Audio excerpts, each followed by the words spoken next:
Prefacio. El descubrimiento de la ley de la evolución en el mundo material ha preparado a los hombres para el conocimiento de la ley de causa y efecto en el mundo mental. El pensamiento no es menos ordenado y progresivo que las formas materiales que lo encarnan, y no solo las células y los átomos, sino también los pensamientos y los actos están cargados de una energía acumulativa y selectiva. En el reino del pensamiento y de la acción, el bien sobrevive, porque es el más apto, el mal acaba por perecer. Saber que la ley perfecta de la causalidad lo abarca todo, tanto en la mente como en la materia, es liberarse de toda ansiedad respecto al destino último de los individuos y de la humanidad. Porque el hombre es hombre y dueño de su destino. Y la voluntad en el hombre que está conquistando el conocimiento de la ley natural conquistará el conocimiento de la ley espiritual. La voluntad que, en la ignorancia, elige el mal, a medida que la sabiduría evoluciona y emerge, elegirá el bien. En un universo de ley, el dominio final del mal por el hombre está asegurado.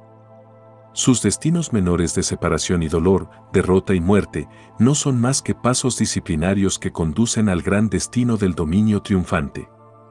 Él mismo está construyendo inconscientemente, aunque con las manos laceradas y el cuerpo encorvado por el trabajo, el templo de la gloria que le proporcionará una morada eterna de paz. En este volumen he tratado de exponer algunas palabras indicativas de esta ley y de este destino, así como de la manera en que funcionan y se construyen, y he dispuesto el tema de modo que el libro sea un volumen complementario de la vida triunfante. Los primeros 6 y los últimos capítulos aparecieron por primera vez en Bevis Quarterly y Bevis Annual, y es con el amable permiso del editor, el señor Joseph Beebe, que ahora se reúnen y publican en forma de volumen, habiéndose añadido los otros 3 capítulos para que el libro sea consecutivo y completo. James Allen. 1. Hechos, carácter y destino. Existe, y siempre ha existido, una creencia generalizada en el destino, es decir, en un poder eterno e inescrutable que asigna fines definidos tanto a los individuos como a las naciones. Esta creencia ha surgido de una larga observación de los hechos de la vida.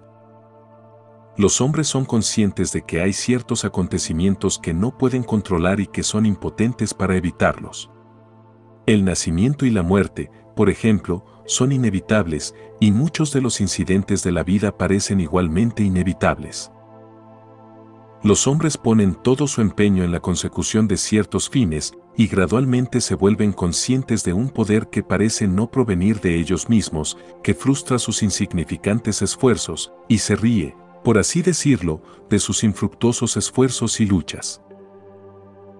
A medida que los hombres avanzan en la vida, aprenden a someterse, más o menos, a este poder dominante que no comprenden, percibiendo solo sus efectos en ellos mismos y en el mundo que les rodea, y lo llaman con diversos nombres, como Dios, providencia, destino, etc. Los hombres de contemplación, como los poetas y los filósofos, se hacen a un lado, por así decirlo, para observar los movimientos de este misterioso poder que parece elevar a sus favoritos por un lado, y abatir a sus víctimas por el otro, sin referencia al mérito o demérito.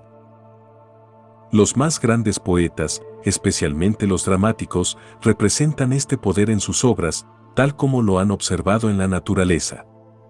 Los dramaturgos griegos y romanos suelen representar a sus héroes conociendo de antemano su destino y poniendo medios para escapar de él, pero al hacerlo se ven envueltos ciegamente en una serie de consecuencias que provocan la fatalidad que intentan evitar.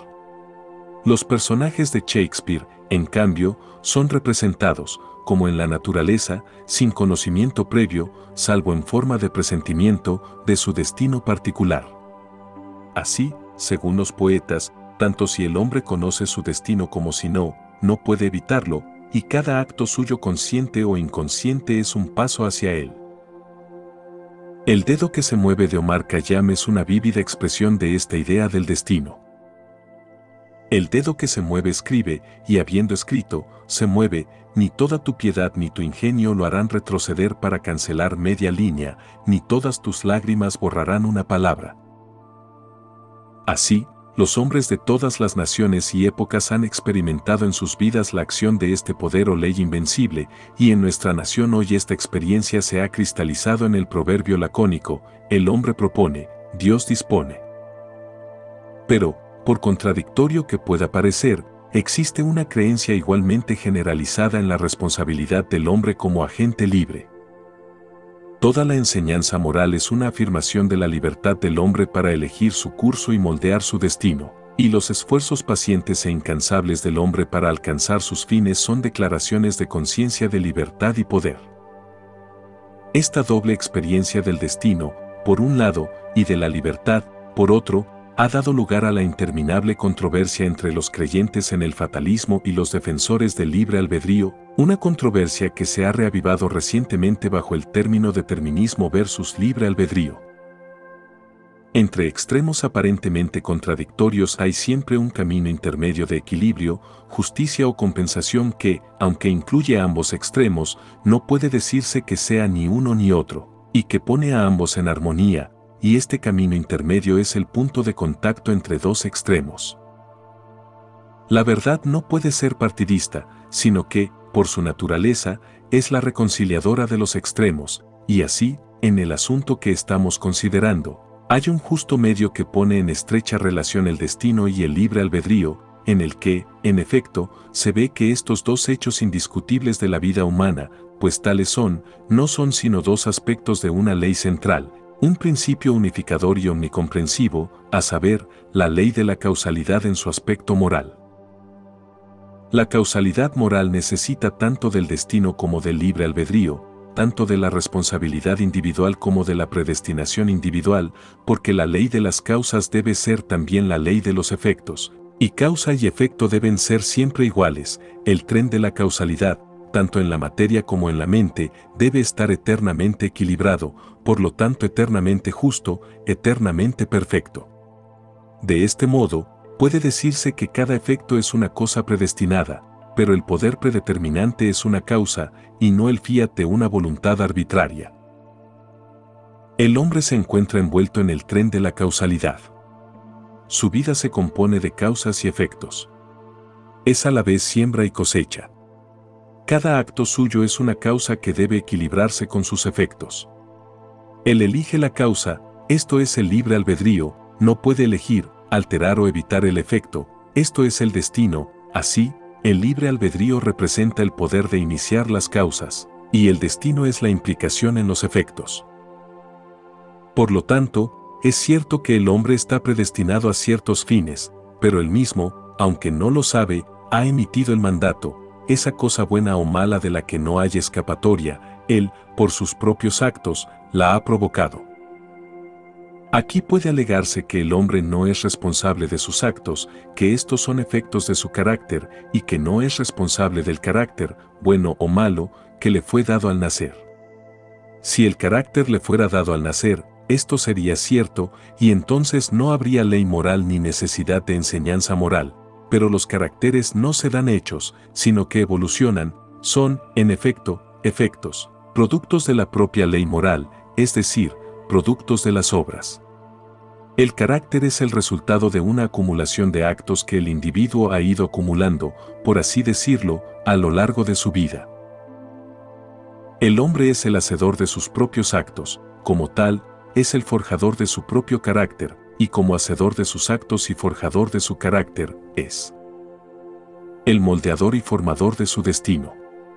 Tiene el poder de modificar y alterar sus actos, y cada vez que actúa modifica su carácter, y con la modificación de su carácter para bien o para mal, está predeterminando para sí mismo nuevos destinos, destinos desastrosos o benéficos de acuerdo con la naturaleza de sus actos. El carácter es el destino mismo, como combinación fija de actos, lleva en sí mismo los resultados de esos actos. Estos resultados yacen ocultos como semillas morales en los oscuros recovecos del carácter, esperando su estación de germinación, crecimiento y fructificación. Aquellas cosas que le suceden a un hombre son el reflejo de sí mismo, aquel destino que le perseguía, del que era incapaz de escapar mediante el esfuerzo, o de evitarlo mediante la oración, era el implacable demonio de sus propias malas acciones exigiendo e imponiendo restitución, Aquellas bendiciones y maldiciones que le llegan sin ser solicitadas son los ecos reverberantes de los sonidos que él mismo emitió. Es este conocimiento de la ley perfecta que obra a través y por encima de todas las cosas, de la justicia perfecta que opera en y ajusta todos los asuntos humanos, lo que permite al hombre bueno amar a sus enemigos, y elevarse por encima de todo odio, resentimiento y queja, porque sabe que solo los suyos pueden venir a él y que, aunque esté rodeado de perseguidores, sus enemigos no son más que los instrumentos ciegos de una retribución impecable, y así no los culpa, sino que tranquilamente recibe sus cuentas y pacientemente paga sus deudas morales. Pero esto no es todo, no se limita a pagar sus deudas, sino que se cuida de no contraer más deudas. Se vigila a sí mismo y hace que sus actos sean intachables. Mientras paga las cuentas malas, va acumulando las buenas. Al poner fin a su propio pecado, pone fin al mal y al sufrimiento. Y ahora consideremos cómo opera la ley en instancias particulares en la realización del destino a través de las obras y el carácter. En primer lugar, examinaremos la vida presente, porque el presente es la síntesis de todo el pasado, el resultado neto de todo lo que un hombre ha pensado y hecho está contenido en él. Es notable que a veces el hombre bueno fracasa y el hombre sin escrúpulos prospera, un hecho que parece poner todas las máximas morales en cuanto a los buenos resultados de la rectitud fuera de cuenta, y debido a esto, muchas personas niegan la operación de cualquier ley justa en la vida humana, e incluso declaran que son principalmente los injustos los que prosperan. Sin embargo, la ley moral existe, y no es alterada ni subvertida por conclusiones superficiales. Debe recordarse que el hombre es un ser cambiante y evolutivo. El hombre bueno no siempre fue bueno, el hombre malo no siempre fue malo. Incluso en esta vida, hubo un tiempo, en un gran número de casos, en que el hombre que ahora es justo, fue injusto, en que el que ahora es bondadoso, fue cruel, en que el que ahora es puro, fue impuro. A la inversa, hubo un tiempo en esta vida, en un gran número de casos, cuando el que ahora es injusto, era justo, cuando el que ahora es cruel, era amable, cuando el que ahora es impuro, era puro. Así, el hombre bueno que hoy se ve sorprendido por la calamidad está cosechando el resultado de su anterior siembra de maldad, más tarde cosechará el feliz resultado de su actual siembra de bondad, mientras que el hombre malo está cosechando ahora el resultado de su anterior siembra de bondad, más tarde cosechará el resultado de su actual siembra de maldad. Las características son hábitos mentales fijos, los resultados de los actos. Un acto repetido un gran número de veces se vuelve inconsciente o automático, es decir, parece repetirse sin ningún esfuerzo por parte de quien lo hace, de modo que le parece casi imposible no hacerlo, y entonces se ha convertido en una característica mental. He aquí un pobre hombre sin trabajo. Es honesto y no rehúye el trabajo. Quiere trabajar y no lo consigue. Se esfuerza y sigue fracasando. ¿Dónde está la justicia en su suerte? Hubo un tiempo en que este hombre tenía mucho trabajo. Se sentía agobiado por él, lo eludía y anhelaba la facilidad. Pensaba en lo agradable que sería no tener nada que hacer. No apreciaba la bendición de su suerte. Su deseo de holgura se ve ahora satisfecho, pero el fruto que anhelaba y que creía tan dulce se ha convertido en cenizas en su boca. Ha alcanzado la condición que deseaba, es decir, no tener nada que hacer, y allí se ve obligado a permanecer hasta que haya aprendido completamente la lección. Y cegaramente está aprendiendo que la facilidad habitual es degradante, que no tener nada que hacer es una condición de miseria, y que el trabajo es algo noble y bendito. Sus deseos y acciones anteriores le han llevado a don de esta, y ahora su actual deseo de trabajar, su incesante búsqueda y petición de ello, traerá con la misma seguridad su propio resultado benéfico. No deseando más la ociosidad, su condición actual, como un efecto, cuya causa ya no se propaga, pronto desaparecerá y obtendrá empleo, y si toda su mente está ahora puesta en el trabajo y lo desea por encima de todo, entonces cuando llegue se verá abrumado por él, fluirá hacia él desde todos los lados y prosperará en su industria. Entonces, si no comprende la ley de causa y efecto en la vida humana, se preguntará por qué el trabajo le llega aparentemente sin buscarlo, mientras que otros que lo buscan denodadamente no lo consiguen. Nada llega de improviso, donde está la sombra, allí está también la sustancia. Lo que llega al individuo es el producto de sus propios actos. Así como la industria alegre conduce a una mayor industria y a una prosperidad creciente, y el trabajo eludido o emprendido con descontento conduce a un menor grado de trabajo y a una prosperidad decreciente, así sucede con todas las variadas condiciones de la vida tal como las vemos, son los destinos forjados por los pensamientos y las acciones de cada individuo en particular.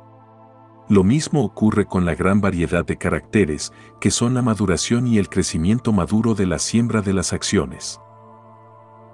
Así como el individuo cosecha lo que siembra, la nación, al ser una comunidad de individuos, cosecha también lo que siembra. Las naciones se engrandecen cuando sus líderes son hombres justos, caen y se desvanecen cuando sus hombres justos fallecen. Los que están en el poder dan ejemplo, bueno o malo, a toda la nación.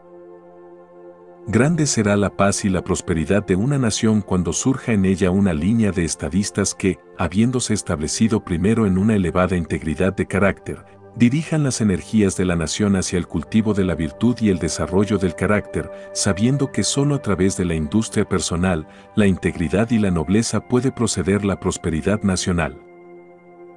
Sin embargo, por encima de todo, está la gran ley, que con calma y con infalible justicia reparte a los mortales sus destinos fugaces, manchados de lágrimas o de sonrisas, el tejido de sus manos. La vida es una gran escuela para el desarrollo del carácter, y todos, a través de la lucha, el vicio y la virtud, el éxito y el fracaso, están aprendiendo lenta pero segaramente las lecciones de la sabiduría. 2. La ciencia del autocontrol. Vivimos en una era científica. Los hombres de ciencia se cuentan por millares y están incesantemente buscando, analizando y experimentando con miras al descubrimiento y al aumento del conocimiento. Las estanterías de nuestras bibliotecas, tanto públicas como privadas, están repletas de imponentes volúmenes sobre temas científicos y los maravillosos logros de la ciencia moderna están siempre ante nosotros, ya sea en nuestros hogares o en nuestras calles, en el campo o en la ciudad, en la tierra o en el mar, tendremos ante nosotros algún maravilloso dispositivo, algún logro reciente de la ciencia, para aumentar nuestra comodidad, aumentar nuestra velocidad o ahorrar el trabajo de nuestras manos. Sin embargo, con todo nuestro vasto acervo de conocimientos científicos y sus sorprendentes y rápidamente crecientes resultados en el mundo de los descubrimientos y las invenciones, hay, en esta época, una rama de la ciencia que ha decaído tanto que casi ha caído en el olvido, una ciencia, no obstante, que es de mayor importancia que todas las demás ciencias juntas, y sin la cual toda ciencia no haría sino servir a los fines del egoísmo y ayudar a la destrucción del hombre, me refiero a la ciencia del dominio de sí mismo. Nuestros científicos modernos estudian los elementos y fuerzas que están fuera de ellos mismos, con el objeto de controlarlos y utilizarlos. Los antiguos estudiaban los elementos y las fuerzas que estaban dentro de ellos mismos, con el fin de controlarlos y utilizarlos, y los antiguos produjeron tan poderosos maestros del conocimiento en esta dirección, que hasta el día de hoy son venerados como dioses, y las vastas organizaciones religiosas del mundo se basan en sus logros. Por maravillosas que sean las fuerzas de la naturaleza, son muy inferiores a la combinación de fuerzas inteligentes que constituyen la mente del hombre y que dominan y dirigen las fuerzas mecánicas ciegas de la naturaleza. Por lo tanto, se deduce que, para comprender, controlar y dirigir las fuerzas internas de la pasión, el deseo, la voluntad y el intelecto, es estar en posesión de los destinos de los hombres y las naciones. Como en la ciencia ordinaria, hay, en esta ciencia divina, grados de logro, y un hombre es grande en conocimiento, grande en sí mismo, y grande en su influencia sobre el mundo, en la medida en que es grande en autocontrol. Aquel que comprende y domina las fuerzas de la naturaleza externa es el científico natural, pero aquel que comprende y domina las fuerzas internas de la mente es el científico divino. Y las leyes que operan al obtener un conocimiento de las apariencias externas, operan también al obtener un conocimiento de las variedades internas. Un hombre no puede convertirse en un científico consumado en unas pocas semanas o meses, es más, ni siquiera en unos pocos años. Pero solo después de muchos años de meticulosa investigación puede hablar con autoridad y figurar entre los maestros de la ciencia. Del mismo modo, un hombre no puede adquirir el dominio de sí mismo y llegar a poseer la sabiduría y la paz que da el conocimiento que confiere el dominio de sí mismo, sino por muchos años de trabajo paciente, un trabajo que es aún más arduo porque es silencioso y no es reconocido ni apreciado por los demás, y el que quiere seguir esta ciencia con éxito debe aprender a estar solo y a trabajar sin recompensa, en lo que se refiere a cualquier emolumento externo. El científico natural sigue, en la adquisición de su tipo particular de conocimiento, los siguientes 5 pasos ordenados y secuenciales. 1. Observación, es decir, observa atenta y persistentemente los hechos de la naturaleza. 2. Experimentación, habiéndose familiarizado, mediante repetidas observaciones, con ciertos hechos, experimenta con esos hechos, con vistas al descubrimiento de las leyes naturales. Somete sus hechos a rígidos procesos de análisis, y así descubre lo que es inútil y lo que tiene valor, y rechaza lo primero y retiene lo segundo. 3. Clasificación. Después de haber acumulado y verificado una masa de hechos mediante innumerables observaciones y experimentos, comienza a clasificar esos hechos, a ordenarlos en grupos con el objeto de descubrir alguna ley subyacente, algún principio oculto y unificador, que gobierne, regule y una esos hechos. 4. La deducción. Se pasa así a la cuarta etapa de la deducción. A partir de los hechos y resultados que tiene ante sí, descubre ciertos modos invariables de acción y revela así las leyes ocultas de las cosas. 5. El conocimiento. Habiendo demostrado y establecido ciertas leyes, se puede decir de un hombre así que sabe. Es un científico, un hombre de conocimiento. Pero el logro del conocimiento científico no es el fin, por grande que sea. Los hombres no alcanzan el conocimiento solo para sí mismos, ni para guardarlo en secreto en sus corazones, como una hermosa joya en un cofre oscuro. El fin de tal conocimiento es el uso, el servicio, el aumento de la comodidad y la felicidad del mundo. Así, cuando un hombre se ha convertido en científico, da al mundo el beneficio de su conocimiento y desinteresadamente otorga a la humanidad los resultados de todos sus trabajos. Por lo tanto, más allá del conocimiento, hay otro paso de la utilización, es decir, el uso correcto y desinteresado del conocimiento adquirido, la aplicación del conocimiento a la invención para el bien común. Se observará que los 5 pasos o procesos enumerados siguen una sucesión ordenada y que ningún hombre puede convertirse en científico si omite alguno de ellos. Sin el primer paso de la observación sistemática, por ejemplo, ni siquiera podría entrar en el reino del conocimiento de los secretos de la naturaleza. Al principio, el buscador de tal conocimiento tiene ante sí un universo de cosas, estas cosas no las entiende, muchas de ellas, de hecho, parecen estar irreconciliablemente opuestas unas a otras, y hay una aparente confusión, pero siguiendo paciente y laboriosamente estos 5 procesos, descubre el orden, la naturaleza y las esencias de las cosas, percibe la ley o leyes entra. Les que las unen en una relación armoniosa, y así pone fin a la confusión y la ignorancia.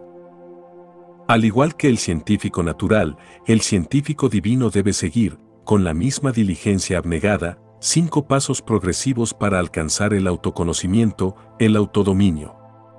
Estos 5 pasos son los mismos que los del científico natural, pero el proceso se invierte, la mente, en lugar de centrarse en las cosas externas, se vuelve sobre sí misma, y las investigaciones se llevan a cabo en el reino de la mente, de la propia mente, en lugar de en el de la materia.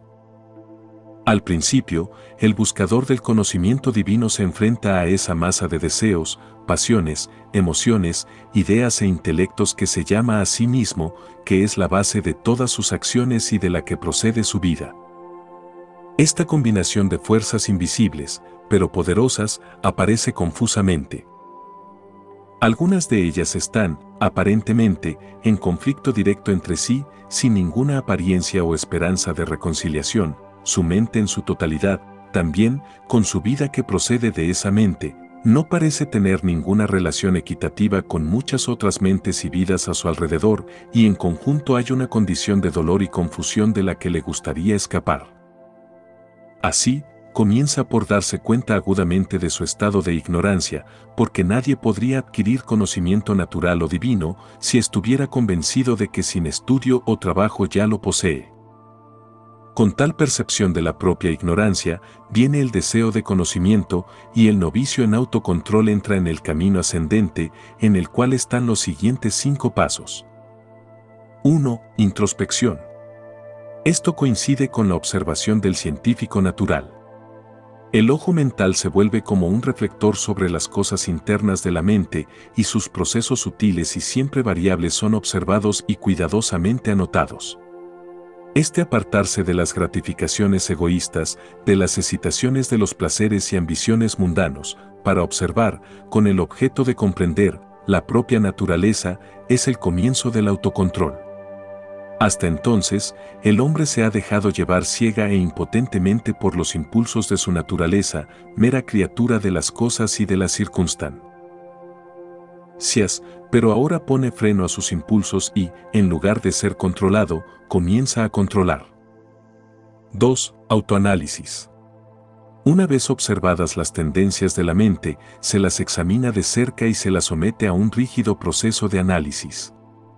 Las malas tendencias, las que producen efectos dolorosos, se separan de las buenas tendencias, las que producen efectos pacíficos, y las diversas tendencias, con las acciones particulares que producen, y los resultados definidos que invariablemente surgen de estas acciones, son gradualmente captadas por el entendimiento, que por fin es capaz de seguirlas en su rápida y sutil interacción y profundas ramificaciones.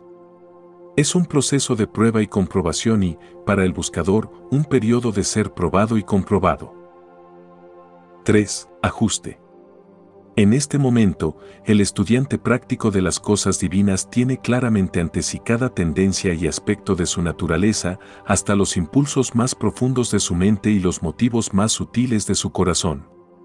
No queda un punto o rincón que no haya explorado e iluminado con la luz del autoexamen. Conoce cada punto débil y egoísta, cada cualidad fuerte y virtuosa. Se considera el colmo de la sabiduría ser capaz de vernos a nosotros mismos como nos ven los demás, pero el practicante del autocontrol va mucho más allá, no solo se ve a sí mismo como le ven los demás, sino que se ve tal como es.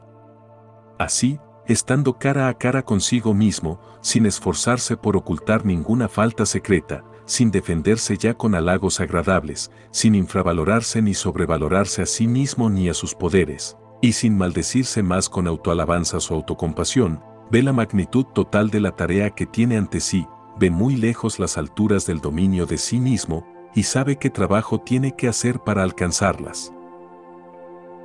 Ya no está en un estado de confusión, sino que ha vislumbrado las leyes que operan en el mundo del pensamiento, y ahora comienza a ajustar su mente de acuerdo con esas leyes. Se trata de un proceso de escarda, criba y limpieza. Así como el agricultor escarda, limpia y prepara el terreno para sus cosechas, así el estudiante quita las malas hierbas de su mente, la limpia y purifica preparándola para sembrar las semillas de acciones rectas que producirán la cosecha de una vida bien ordenada. 4. Rectitud. Habiendo ajustado sus pensamientos y acciones a esas leyes menores que operan en las actividades mentales en la producción de dolor y placer, intranquilidad y paz, tristeza y dicha, ahora percibe que hay implicada en esas leyes una gran ley central que, como la ley de gravitación en el mundo natural, es suprema en el mundo de la mente, una ley a la que todos los pensamientos y acciones están subordinados y por la cual son regulados y mantenidos en su esfera apropiada. Esta es la ley de la justicia o rectitud, que es universal y suprema. A esta ley se ajusta ahora. En lugar de pensar y actuar ciegamente, como la naturaleza es estimulada y apelada por las cosas externas, subordina sus pensamientos y acciones a este principio central. Ya no actúa desde sí mismo, sino que hace lo que es correcto, lo que es universal y eternamente correcto. Ya no es el esclavo abyecto de su naturaleza y circunstancias, es el amo de su naturaleza y circunstancias. Ya no es llevado de aquí para allá por las fuerzas de su mente, sino que controla y guía esas fuerzas para la realización de sus propósitos. Así, teniendo su naturaleza bajo control y sujeción, no pensando pensamientos ni realizando acciones que se opongan a la ley justa y que, por lo tanto, esa ley anula con sufrimiento y derrota, se eleva por encima del dominio del pecado y la tristeza, la ignorancia y la duda, y es fuerte, tranquilo y pacífico. 5. Conocimiento puro. Pensando rectamente y actuando rectamente, prueba, por experiencia, la existencia de la ley divina en la que se enmarca la mente y que es el principio rector y unificador de todos los asuntos y acontecimientos humanos, ya sean individuales o nacionales. Así, perfeccionándose en el dominio de sí mismo, adquiere el conocimiento divino, llega al punto en que puede decirse de él, como del científico natural, que sabe. Ha dominado la ciencia del autocontrol y ha sacado conocimiento de la ignorancia, orden de la confusión.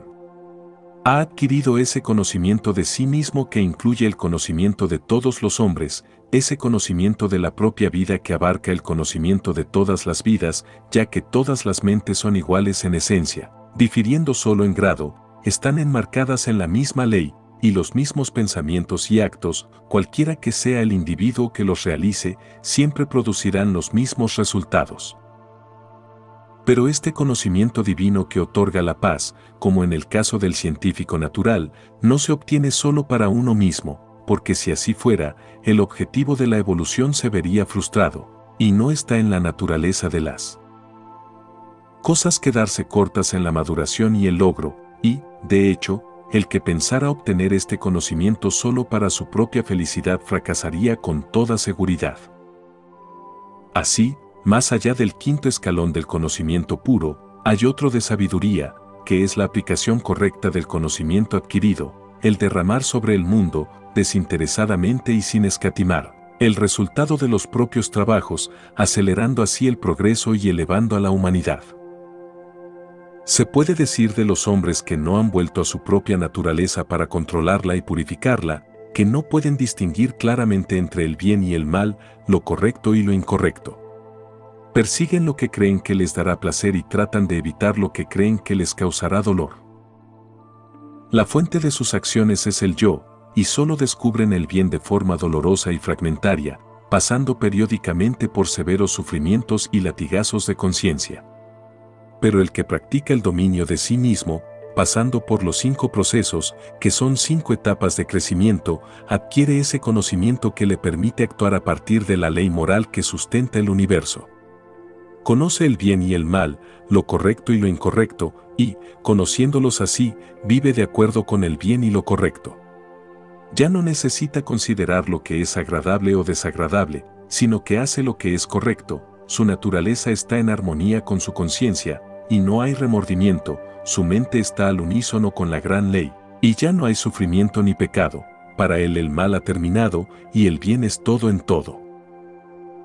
3. Causa y efecto en la conducta humana. Es un axioma para los científicos que todo efecto está relacionado con una causa. Aplíquese esto al ámbito de la conducta humana y se revela el principio de la justicia. Todo científico sabe, y ahora todos los hombres creen, que la armonía perfecta prevalece en cada porción del universo físico, desde la mota de polvo hasta el más grande sol. En todas partes hay un ajuste exquisito. En el universo sideral, con sus millones de soles rodando majestuosamente por el espacio y llevando consigo sus respectivos sistemas de planetas giratorios, su vasta nebulosa, sus mares de meteoritos y su vasto ejército de cometas viajando a través del espacio ilimitable con una velocidad inconcebible, prevalece el orden perfecto y, de nuevo, en el mundo natural, con sus multitudinarios aspectos de la vida y su infinita variedad de formas, existen los límites claramente definidos de leyes específicas, mediante la operación de las cuales se evita toda confusión y se obtiene eternamente la unidad y la armonía. Si esta armonía universal pudiera romperse arbitrariamente, incluso en un pequeño detalle, el universo dejaría de ser, no podría haber cosmos, sino solo caos universal. Tampoco puede ser posible en tal universo de ley que exista ningún poder personal que esté por encima, fuera y sea superior a tal ley en el sentido de que pueda desafiarla o dejarla de lado, porque cualesquiera que sean los seres que existen, ya sean hombres o dioses, existen en virtud de tal ley, y el más alto, mejor y más sabio entre todos los seres manifestaría su mayor sabiduría por su más completa obediencia a esa ley que es más sabia que la sabiduría, y que nada más perfecto podría concebirse. Todas las cosas, ya sean visibles o invisibles, están subordinadas a esta ley infinita y eterna de causalidad y caen dentro de su ámbito. Así como todas las cosas visibles la obedecen, todas las cosas invisibles, los pensamientos y las acciones de los hombres, ya sean secretos o abiertos, no pueden escapar a ella. Haz el bien, se recompensa; haz un mal, igual retribución debe hacerse. La justicia perfecta sostiene el universo, la justicia perfecta regula la vida y la conducta humanas. Todas las condiciones variables de la vida, tal como se dan en el mundo actual, son el resultado de esta ley que reacciona sobre la conducta humana. El hombre puede, y de hecho lo hace, elegir las causas que va a poner en funcionamiento, pero no puede cambiar la naturaleza de los efectos. Puede decidir qué pensamientos va a pensar y qué obras va a hacer, pero no tiene poder sobre los resultados de esos pensamientos y obras. Estos están regulados por la ley imperante. El hombre tiene todo el poder para actuar, pero su poder termina con el acto cometido. El resultado del acto no puede ser alterado, anulado o evadido, es irrevocable. Los malos pensamientos y actos producen condiciones de sufrimiento, los buenos pensamientos y actos determinan condiciones de bienaventuranza. Así, el poder del hombre está limitado a, y su bienaventuranza o miseria está determinada por su propia conducta. Conocer esta verdad hace que la vida sea simple, llana e inconfundible. Todos los caminos torcidos se enderezan, las alturas de la sabiduría se revelan, y la puerta abierta a la salvación del mal y del sufrimiento se percibe y se entra en ella. La vida puede compararse a una suma aritmética.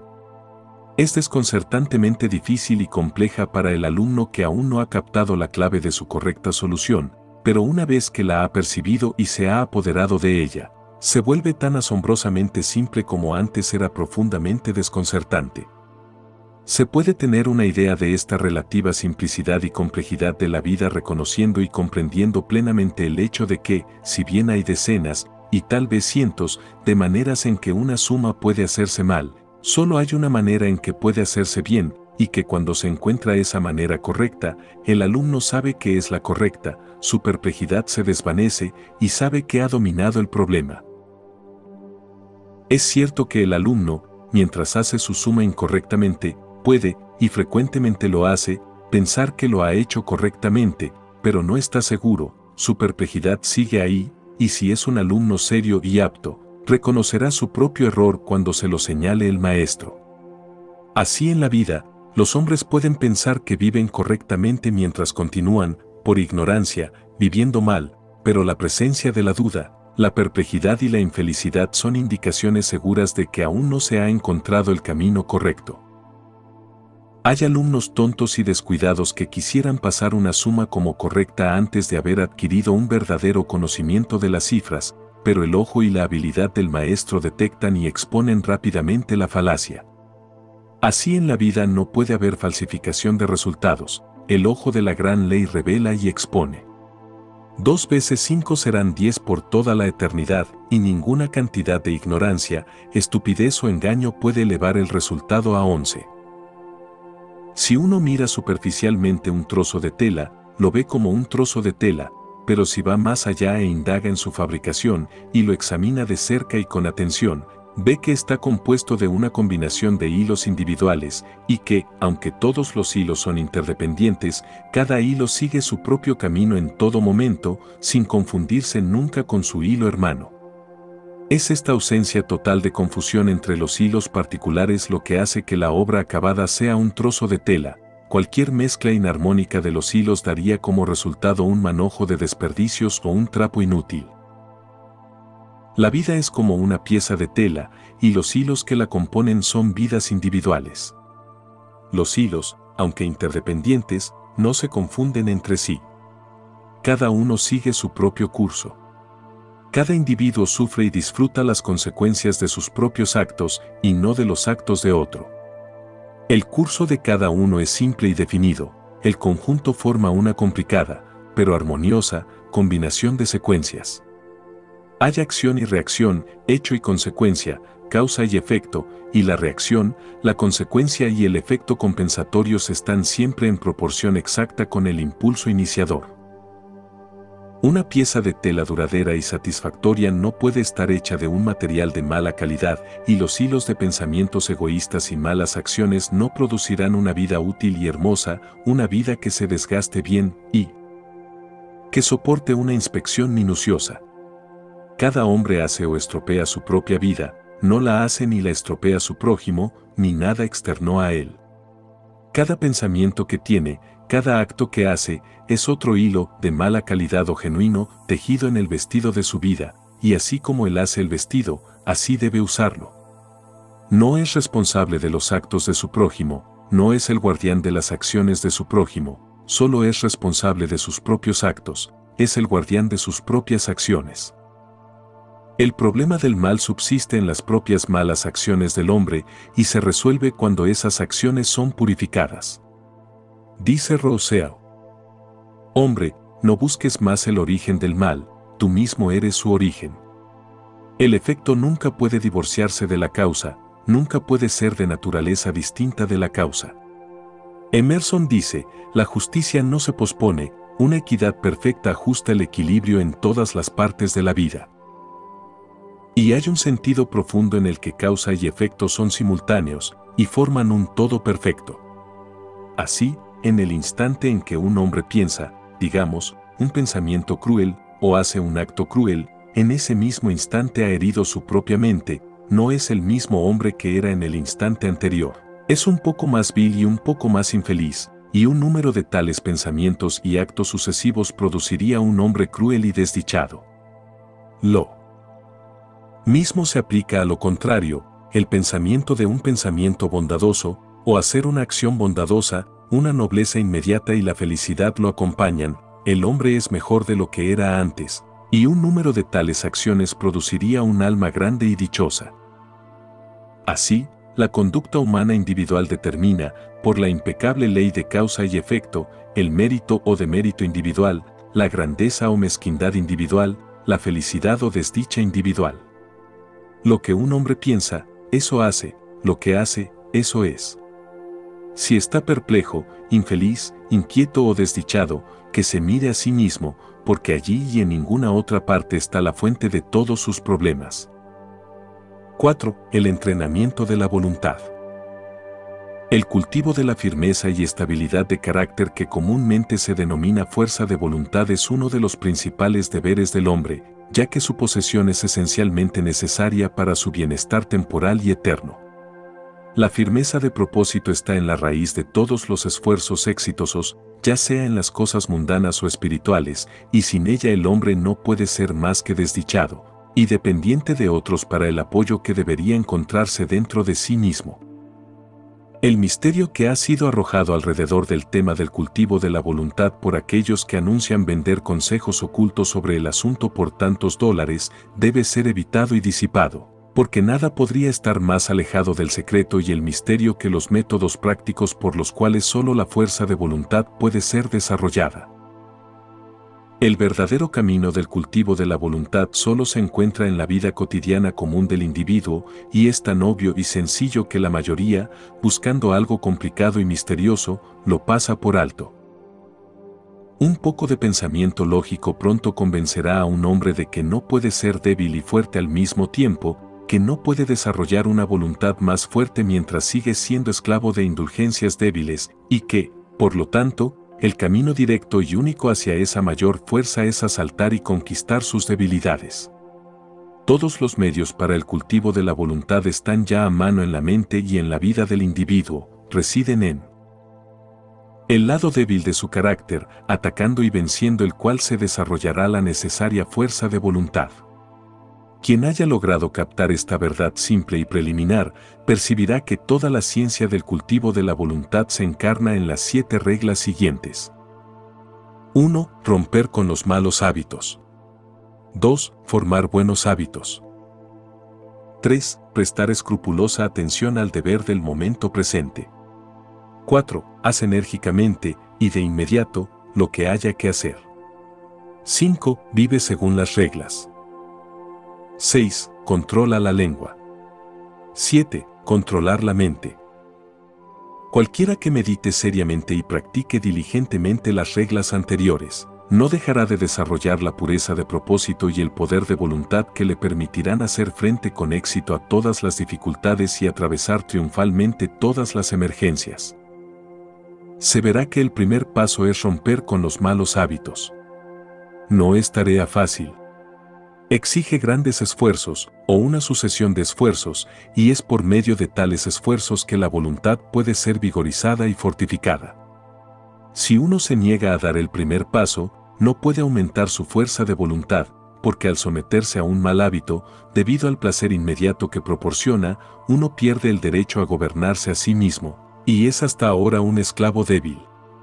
Quien evita así la autodisciplina y busca secretos ocultos para ganar fuerza de voluntad con poco o ningún esfuerzo, se engaña a sí mismo y debilita la fuerza de voluntad que ya posee. El aumento de la fuerza de voluntad que se obtiene al vencer los malos hábitos permite iniciar los buenos hábitos, porque, mientras que vencer un mal hábito solo requiere fuerza de voluntad, crear uno nuevo requiere una dirección inteligente de la voluntad. Para ello, un hombre debe ser mentalmente activo y enérgico y debe mantener una vigilancia constante sobre sí mismo. A medida que un hombre logra perfeccionarse en la segunda regla, no le será muy difícil observar la tercera, la de prestar escrupulosa atención al deber del momento presente. La minuciosidad es un paso ineludible en el desarrollo de la voluntad. La negligencia es señal de debilidad. Se debe aspirar a la perfección, incluso en la tarea más pequeña. No dividiendo la mente, sino prestando toda la atención a cada tarea por separado, tal como se presenta, se adquiere gradualmente la unicidad de propósito y la intensa concentración de la mente, 2 poderes mentales que dan peso y valor al carácter y traen reposo y alegría a su poseedor. La cuarta regla, la de hacer vigorosamente y de inmediato lo que haya que hacer, es igualmente importante. La ociosidad y una voluntad fuerte no pueden ir juntas y la dilación es una barrera total para la adquisición de una acción resuelta. No hay que dejar nada para otro momento, ni siquiera unos minutos. Lo que debe hacerse ahora, debe hacerse ahora. Esto parece poca cosa, pero tiene una gran importancia. Conduce a la fuerza, al éxito y a la paz. El hombre que ha de manifestar una voluntad cultivada debe también vivir según ciertas reglas fijas. No debe gratificar ciegamente sus pasiones e impulsos, sino que debe educarlos en la obediencia. Debe vivir según principios y no según pasiones. Debe decidir que comerá, beberá y vestirá, y que no comerá, beberá ni vestirá, cuántas comidas hará al día, y a qué horas las hará, a qué hora se acostará, y a qué hora se levantará. Debe establecer reglas para el correcto gobierno de su conducta en cada departamento de su vida y debe adherirse religiosamente a ellas. Vivir libre e indiscriminadamente, comiendo y bebiendo y complaciéndose sensualmente a la llamada del apetito y la inclinación, es ser un mero animal y no un hombre con voluntad y razón. La bestia en el hombre debe ser azotada y disciplinada y sometida, y esto solo puede hacerse entrenando la mente y la vida en ciertas reglas fijas de conducta correcta. El santo alcanza la santidad no violando sus votos, y el hombre que vive según reglas buenas y fijas es fuerte para cumplir su propósito. La sexta regla, la del control de la lengua, debe ser practicada hasta que uno tenga perfecto dominio de su habla, de modo que no pronuncie nada con mal humor, ira, irritabilidad o con mala intención. El hombre de voluntad fuerte no permite que su lengua corra irreflexivamente y sin freno. Todas estas 6 reglas, si se practican fielmente, conducirán a la séptima, que es la más importante de todas: controlar correctamente la mente. El dominio de sí mismo es la cosa más esencial de la vida, y sin embargo la menos comprendida, pero el que pacientemente practique las reglas aquí expuestas, poniéndolas en práctica en todos sus caminos y empresas, aprenderá, por su propia experiencia y esfuerzos, a controlar y entrenar su mente, y a ganar con ello la corona suprema de la hombría, la corona de una voluntad perfectamente equilibrada. 5. Minuciosidad. La meticulosidad consiste en hacer las cosas pequeñas como si fueran las más grandes del mundo. Que las pequeñas cosas de la vida son de primordial importancia es una verdad que generalmente no se comprende, y el pensamiento de que las pequeñas cosas pueden ser descuidadas, dejadas de lado o desatendidas, es la raíz de esa falta de meticulosidad que es tan común y que resulta en un trabajo imperfecto y en vidas infelices. Cuando uno comprende que las grandes cosas del mundo y de la vida consisten en una combinación de pequeñas cosas, y que sin esta agregación de pequeñas cosas las grandes cosas no existirían, entonces comienza a prestar cuidadosa atención a aquellas cosas que antes consideraba insignificantes. Así adquiere la cualidad de la minuciosidad y se convierte en un hombre útil e influyente, porque la posesión o no posesión de esta cualidad puede significar toda la diferencia entre una vida de paz y poder, y una de miseria y debilidad. Todo empleador de mano de obra sabe cuán rara es esta cualidad, cuán difícil es encontrar hombres y mujeres que pongan pensamiento y energía en su trabajo y lo hagan completa y satisfactoriamente. Abunda la mala mano de obra. La habilidad y la excelencia son adquiridas por pocos. La irreflexión, el descuido y la pereza son vicios tan comunes que debería dejar de parecer extraño que, a pesar de la reforma social, las filas de los desempleados sigan engrosándose, ya que los que malgastan su trabajo hoy, otro día, en la hora de profunda necesidad, buscarán y pedirán trabajo en vano. La ley de la supervivencia del más fuerte no se basa en la crueldad, sino en la justicia, es un aspecto de esa equidad divina que prevalece en todas partes. El vicio es golpeado con muchos azotes, si no fuera así, ¿cómo podría desarrollarse la virtud? El irreflexivo y el perezoso no pueden prevalecer sobre el reflexivo y laborioso, ni estar en pie de igualdad con ellos. Un amigo mío me cuenta que su padre daba a todos sus hijos el siguiente consejo: cualquiera que sea vuestro trabajo futuro, poned toda vuestra mente en él y hacedlo a conciencia, entonces no tendréis que temer por vuestro bienestar, porque hay tantos descuidados y negligentes que los servicios del hombre minucioso están siempre en demanda. Conozco a quienes durante años han tratado casi en vano de conseguir mano de obra competente en esferas que no requieren una habilidad excepcional, pero que exigen principalmente previsión, energía y un cuidado concienzudo. Han despedido a uno tras otro por negligencia, pereza, incompetencia e incumplimiento persistente del deber, por no mencionar otros vicios que no tienen relación con este tema. Sin embargo, el vasto ejército de desempleados sigue clamando contra las leyes, contra la sociedad y contra el cielo. La causa de esta común falta de rigor no está lejos de buscarse, radica en esa sed de placer que no solo crea aversión al trabajo constante, sino que incapacita para hacer el mejor trabajo y para cumplir debidamente con el propio deber. Hace poco tiempo, llegó a mis oídos el caso, uno de tantos, de una pobre mujer a la que se le concedió, a petición suya, un puesto de responsabilidad y lucrativo. Llevaba pocos días en su puesto cuando empezó a hablar de los viajes de placer que iba a hacer ahora que había llegado a ese lugar. Al cabo de un mes fue despedida por negligencia e incompetencia. Como dos objetos no pueden ocupar el mismo espacio al mismo tiempo, así la mente que está ocupada con el placer no puede también estar concentrada en él. Perfecto cumplimiento del deber. El placer tiene su propio lugar y tiempo, pero no debe permitirse que su consideración penetre en la mente durante las horas que deben dedicarse al deber. Aquellos que, mientras están ocupados en su tarea mundana, están continuamente pensando en los placeres anticipados, no pueden hacer otra cosa que chapucear en su trabajo, o incluso descuidarlo cuando su placer parece estar en juego.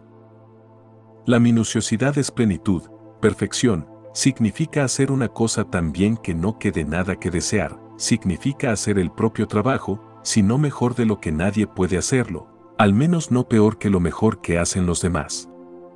Significa el ejercicio de mucho pensamiento, el despliegue de gran energía, la aplicación persistente de la mente a su tarea, el cultivo de la paciencia, la perseverancia y un alto sentido del deber.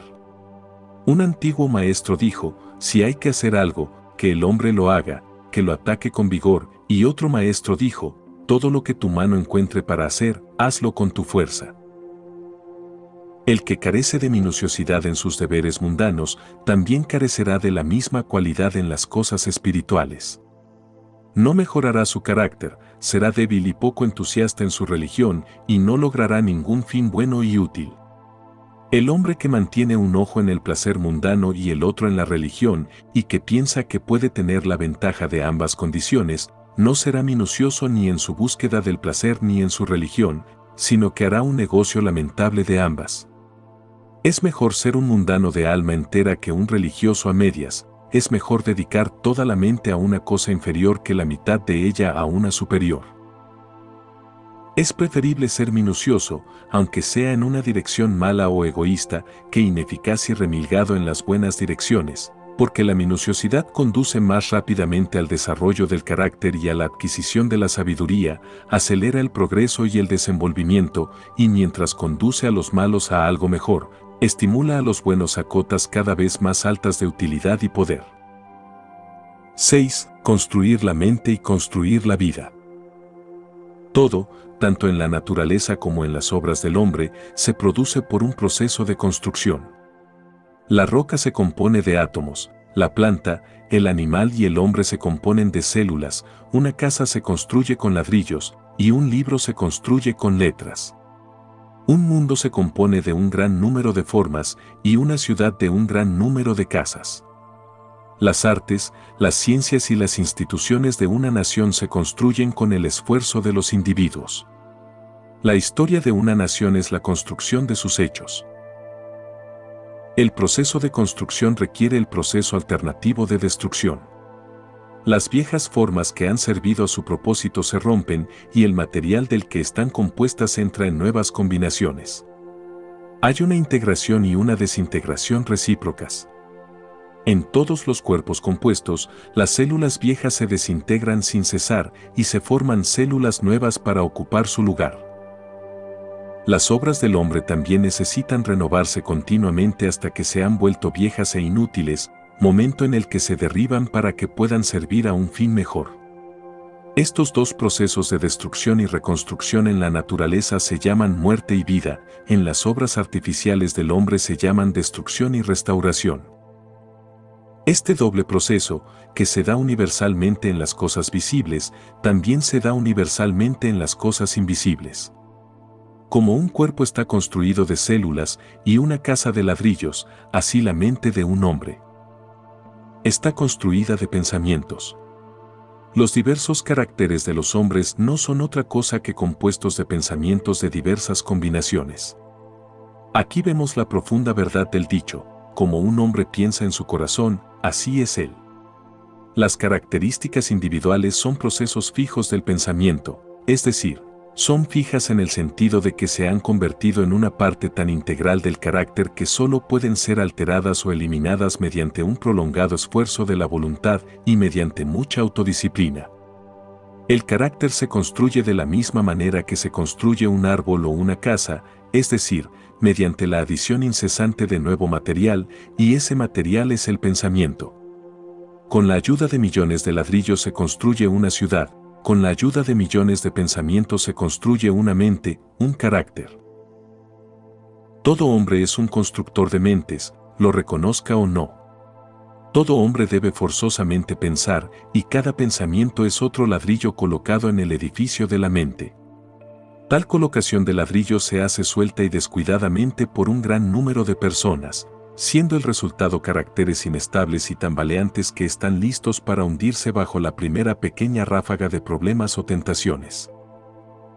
Algunos, también, ponen en el edificio de sus mentes un gran número de pensamientos impuros, Estos son tantos ladrillos podridos que se desmoronan tan rápido como se ponen, dejando siempre un edificio inacabado y antiestético, y que no puede proporcionar ninguna comodidad ni ningún refugio para su poseedor. Los pensamientos debilitantes sobre la propia salud, los pensamientos enervantes sobre los placeres ilícitos, los pensamientos debilitantes de fracaso y los pensamientos enfermizos de autocompasión y autoalabanza son ladrillos inútiles con los que no se puede levantar ningún templo mental sustancial. Los pensamientos puros, sabiamente elegidos y bien colocados, son otros tantos ladrillos duraderos que nunca se desmoronarán, y con los cuales puede erigirse rápidamente un edificio acabado y hermoso, que proporcione comodidad y abrigo a su poseedor. Los pensamientos vigorizantes de fuerza, de confianza, de deber, los pensamientos inspiradores de una vida grande, libre, sin trabas y altruista, son ladrillos útiles con los que se puede levantar un templo mental sustancial, y la construcción de tal templo requiere que los viejos e inútiles hábitos de pensamiento sean derribados y destruidos. Construye más mansiones majestuosas, oh alma mía, a medida que avanzan las estaciones. Cada hombre es el constructor de sí mismo.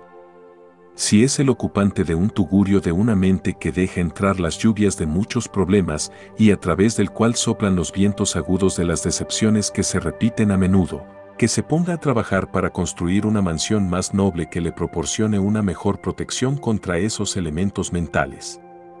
Tratar de trasladar débilmente la responsabilidad de su mala construcción al diablo, o a sus antepasados, o a cualquier otra cosa o persona que no sea él mismo, no aumentará su comodidad ni le ayudará a construir una morada mejor. Cuando despierte a un sentido de su responsabilidad y una estimación aproximada de su poder, entonces comenzará a construir como un verdadero obrero y producirá un carácter simétrico y acabado que perdurará, y será apreciado por la posteridad, y que, mientras que proporciona una protección que nunca falla para sí mismo, continuará dando refugio a muchos luchadores cuando él haya fallecido. Todo el universo visible se basa en unos pocos principios matemáticos. Todas las maravillosas obras del hombre en el mundo material han sido realizadas por la rígida observancia de unos pocos principios subyacentes, y todo lo que hay para hacer una vida exitosa, feliz y hermosa, es el conocimiento y la aplicación de unos pocos principios simples y fundamentales. Si un hombre quiere levantar un edificio que resista las tormentas más feroces, debe construirlo sobre un principio o ley matemática simple, como el cuadrado o el círculo. Si ignora esto, su edificio se derrumbará incluso antes de estar terminado. De un mismo modo, si un hombre quiere construir una vida exitosa, fuerte y ejemplar, una vida que resista con firmeza las tormentas más feroces de la adversidad y la tentación, debe basarse en unos pocos principios morales simples y sin desviaciones. 4 de estos principios son la justicia, la rectitud, la sinceridad y la bondad. Estas 4 verdades éticas son para la construcción de una vida lo que las 4 líneas de un cuadrado son para la construcción de una casa. Si un hombre las ignora y piensa obtener el éxito, la felicidad y la paz mediante la injusticia, el engaño y el egoísmo, se encuentra en la posición de un constructor que imagina que puede edificar una morada fuerte y duradera ignorando la disposición relativa de las líneas matemáticas y al final solo obtendrá decepción y fracaso. Puede, por un tiempo, hacer dinero, lo que le engañará haciéndole creer que la injusticia y la deshonestidad pagan bien, pero en realidad su vida es tan débil e inestable que está lista en cualquier momento para caer, y cuando llega un periodo crítico, como debe llegar, sus asuntos, su reputación y sus riquezas se desmoronan en ruinas, y él es enterrado en su propia desolación. Es totalmente imposible que un hombre alcance una vida verdaderamente exitosa y feliz si ignora los 4 principios morales enumerados, mientras que el hombre que los observa escrupulosamente en todos sus tratos no puede fracasar en el éxito y la bienaventuranza más de lo que la tierra puede fracasar en la luz y el calor del sol mientras se mantenga en su órbita legal, porque obra en armonía con las leyes fundamentales del universo, construye su vida sobre una base que no puede ser alterada ni derribada, y, por consiguiente, todo lo que haga será tan fuerte y duradero, y todas las partes de su vida serán tan coherentes, armoniosas y estarán tan firmemente entretejidas que es imposible que se arruine. En todas las formas universales construidas por el gran poder invisible e infalible, se encontrará que la observancia de la ley matemática se lleva a cabo con exactitud infalible hasta el más mínimo detalle. El microscopio revela el hecho de que lo infinitamente pequeño es tan perfecto como lo infinitamente grande. Un copo de nieve es tan perfecto como una estrella. Del mismo modo, en la construcción de un edificio por el hombre, debe prestarse la más estricta atención a cada detalle. Primero hay que poner los cimientos y, aunque estén enterrados y ocultos, deben recibir el mayor cuidado y ser más fuertes que cualquier otra parte del edificio. Luego, piedra sobre piedra, ladrillo sobre ladrillo, se colocan cuidadosamente con la ayuda de la plomada, hasta que por fin el edificio se yergue completo en su durabilidad, fuerza y belleza. Lo mismo sucede con la vida del hombre. El que quiera tener una vida segura y dichosa, una vida libre de las miserias y fracasos de que tanto son víctimas, debe llevar la práctica de los principios morales a cada detalle de su vida, a cada deber momentáneo y transacción trivial. En cada pequeña cosa debe ser minucioso y honesto, sin descuidar nada. Descuidar o aplicar mal cualquier pequeño detalle, ya sea un hombre de negocios, un agricultor, un profesional o un artesano, es lo mismo que descuidar una piedra o un ladrillo en un edificio, y será una fuente de debilidad y problemas. La mayoría de los que fracasan y sufren lo hacen por descuidar detalles aparentemente insignificantes. Es un error común suponer que las cosas pequeñas pueden pasarse por alto y que las cosas más grandes son más importantes y deben recibir toda la atención, pero una mirada superficial al universo, así como un poco de reflexión seria sobre la vida, enseñarán la lección de que nada grande puede existir que no esté hecho de pequeños detalles y en cuya composición cada detalle sea perfecto.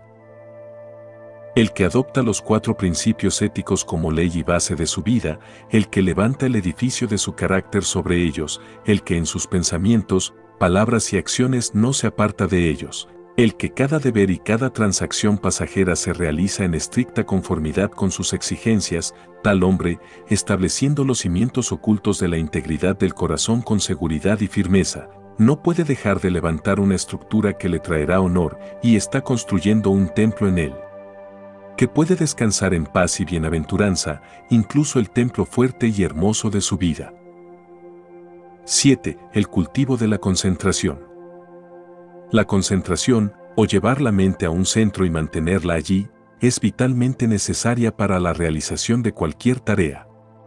Es el padre de la minuciosidad y la madre de la excelencia. Como facultad, no es un fin en sí misma, sino una ayuda para todas las facultades, para todo trabajo. No es un fin en sí misma, pero es una fuerza que sirve a todos los fines. Como el vapor en la mecánica, es una fuerza dinámica en la maquinaria de la mente y en las funciones de la vida. La facultad es una posesión común, aunque en su perfección es rara, al igual que la voluntad y la razón son posesiones comunes, aunque una voluntad perfectamente equilibrada y una razón completa son posesiones raras, y el misterio que algunos escritores místicos modernos han arrojado a su alrededor es totalmente superfluo. Todo hombre de éxito, cualquiera que sea la dirección de su éxito, practica la concentración, aunque no sepa nada de ella como materia de estudio, cada vez que uno se absorbe en un libro o en una tarea, o se extasía en la devoción o es asiduo en el deber, la concentración, en mayor o menor grado, entra en juego. Muchos libros que pretenden dar instrucciones sobre la concentración hacen de su práctica y adquisición un fin en sí mismo. No hay camino más seguro ni más rápido para su destrucción. Fijar los ojos en la punta de la nariz, en el picaporte de una puerta, en un cuadro, en un símbolo místico o en el retrato de un santo, o centrar la mente en el ombligo, en la glándula pineal o en algún punto imaginario del espacio, he visto todos estos métodos seriamente aconsejados en obras sobre este tema, con el objeto de adquirir concentración, es como tratar de nutrir el cuerpo meramente moviendo la mandíbula como en el acto de comer, sin tomar alimento. Tales métodos impiden el fin que persiguen. Conducen hacia la dispersión y no hacia la concentración, hacia la debilidad y la imbecilidad y no hacia el poder y la inteligencia. He conocido a quienes han malgastado, mediante estas prácticas, la medida de concentración que poseían al principio, y se han convertido en presa de una mente débil y errante. La concentración es una ayuda para hacer algo, no es hacer algo en sí misma. Una escalera no tiene valor en sí misma, sino solo en la medida en que nos permite alcanzar algo que no podríamos alcanzar de otro modo. Del mismo modo, la concentración es lo que permite a la mente realizar con facilidad lo que de otro modo sería imposible lograr, pero por sí misma es algo muerto y no una realización viva.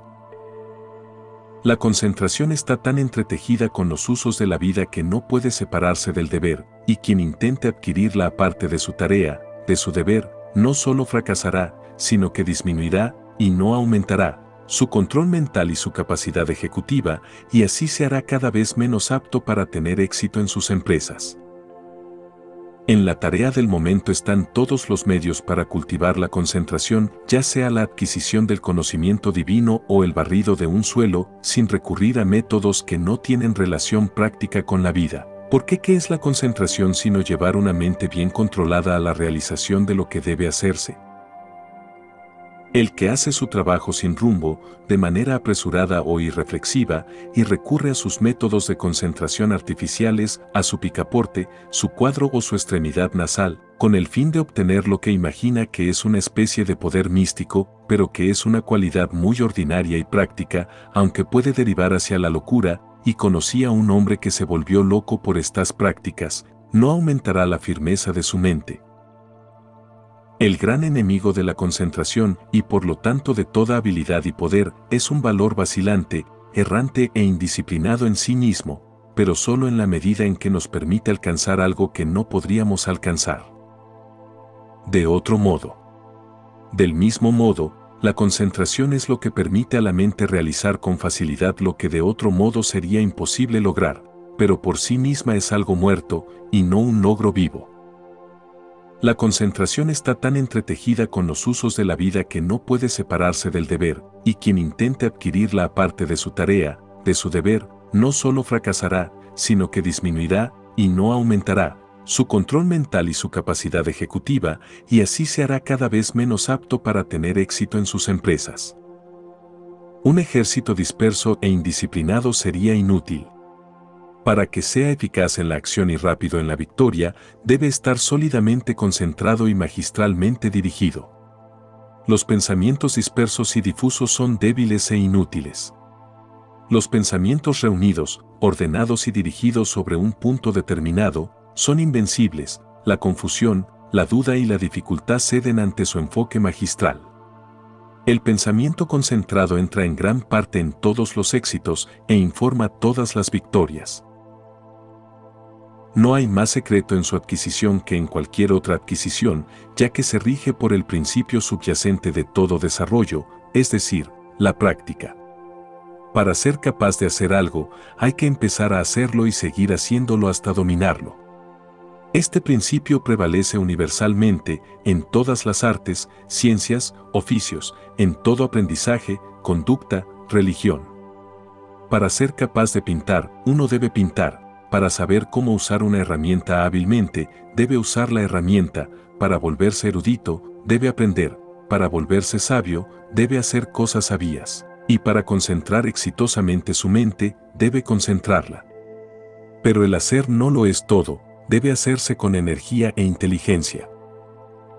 El comienzo de la concentración, entonces, es ir a tu tarea diaria y poner tu mente en ella, concentrando toda tu inteligencia y energía mental en lo que tienes que hacer. Y cada vez que los pensamientos se encuentren vagando sin rumbo, deben ser traídos de vuelta a la cosa en cuestión. Por lo tanto, el centro sobre el cual debes concentrar tu mente es, no tu glándula pineal o una pintura en el espacio, sino el trabajo que estás haciendo todos los días. Y tu objetivo al concentrarte de esta manera es ser capaz de hacer tu trabajo con suave rapidez y consumada habilidad, porque hasta que no puedas hacer así tu trabajo, no habrás ganado ningún grado de control sobre la mente, no habrás adquirido el poder de la concentración.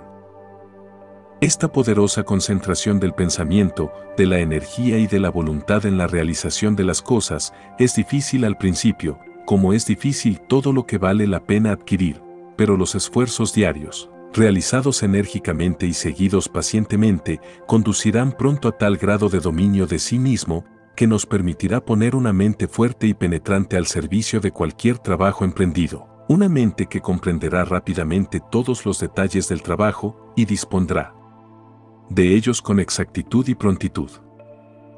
De este modo, a medida que aumenta su capacidad de concentración, incrementará su utilidad en el esquema de las cosas y aumentará su valor para el mundo, invitando así a oportunidades más nobles y abriendo la puerta a deberes más elevados. También experimentará la alegría de una vida más amplia y plena.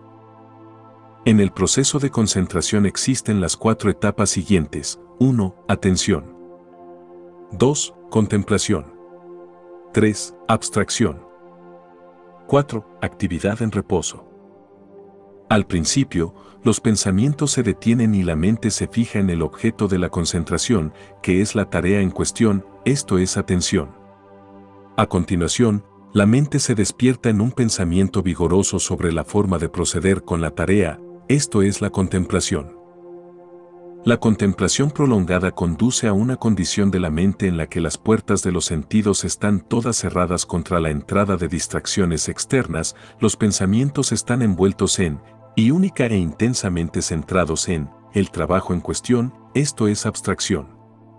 La mente así centrada en la cogitación profunda alcanza un estado en el que el máximo de trabajo se lleva a cabo con el mínimo de fricción, esto es la actividad en reposo. La atención es la primera etapa en todo trabajo exitoso. Los que carecen de ella fracasan en todo. Tales son los perezosos, los irreflexivos, los indiferentes y los incompetentes. Cuando la atención es seguida por un despertar de la mente al pensamiento serio, entonces se alcanza la segunda etapa. Para asegurar el éxito en todas las empresas mundanas ordinarias, no es necesario ir más allá de estas 2 etapas.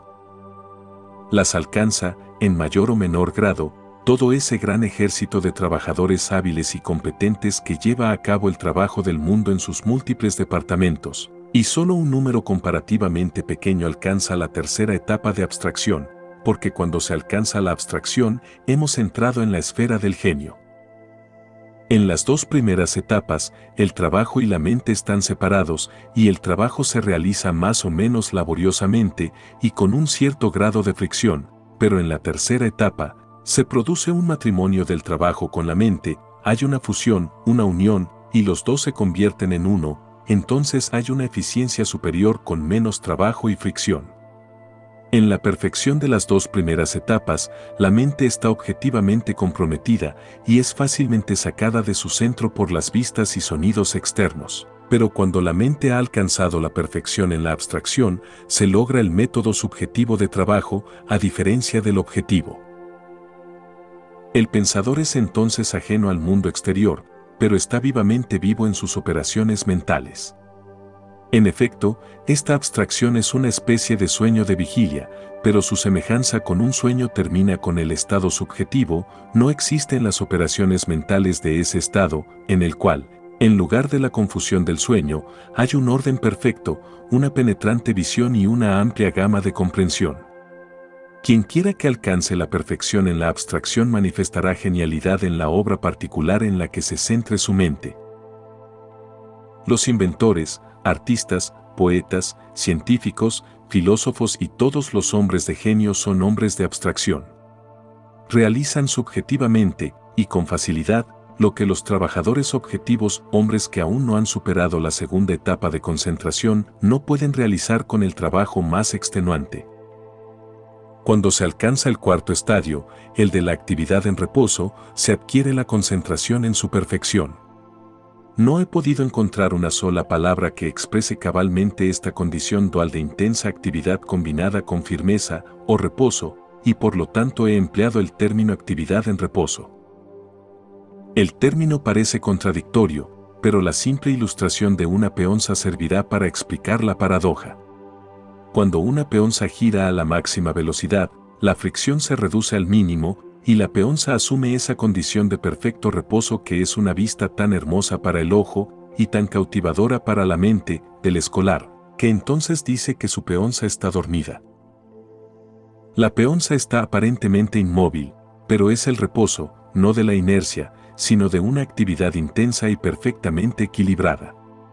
De la misma manera, la mente que ha adquirido una concentración perfecta se encuentra, cuando está ocupada en esa intensa actividad del pensamiento que da como resultado un trabajo productivo del más alto tipo, en un estado de tranquilo aplomo y sereno reposo.